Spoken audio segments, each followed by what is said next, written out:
Hello, আসসালামু আলাইকুম।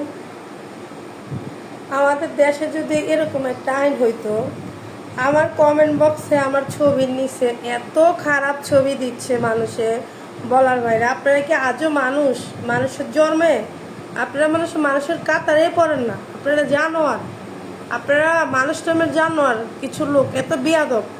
আপনারা আমার ছবির নিচে এত খারাপ খারাপ ছবি ভিডিও কেন দিচ্ছেন? নিজের পরিচয় নিজে দিচ্ছেন, আপনারা এত খারাপ। আপনাদের ছবিগুলো ভিডিওগুলো যে দিচ্ছেন, এগুলো তো সব মানুষে দেখে, যারা আমাকে ফলো করে, আমার ভিডিওগুলো ফরিত যায়, সবাই দেখে। এই যে আপনারা খারাপ SMS-গুলো করতেছেন, খারাপ পিকচারগুলো দিচ্ছেন, খারাপ কথা লিখতেছেন, প্রত্যেকটা ছবি, প্রত্যেকটা কমেন্টস পাবলিকে দেখে। একদিন দুই দিন আমি এগুলো জমা করি, আমি সত্যি আপনাদের নামে আমি থানা যেয়ে কমপ্লেন করব। কেননা আপনারা সবসময় আমাকে ডিস্টার্ব করেন, খারাপ ছবি দিচ্ছেন, খারাপ অফার দিচ্ছেন, আমার ইনবক্সে আমাকে খারাপ কথা বলতেছেন, আমাকে হয়রানি করতেছেন। আমি সবার নামে, প্রত্যেকটা মানুষের, যতগুলো মানুষ আমার নামে খারাপ কথা লিখতেছেন, খারাপ ছবি ভিডিও দিচ্ছেন, প্রত্যেকটা মানুষের নামে আমি আইনের কাছে যাই বিচার দিব। কেন আপনারা কেন এসব ধরনের খারাপ আচরণ করেন? আমাকে যদি ভালো না লাগে, আমার ভিডিও দেখার দরকার নেই। কেন অযথা খারাপ কথা বলতেছেন? আপনাদের ঘরে কি মা বোন নাই? ইডিয়েটের বাচ্চা।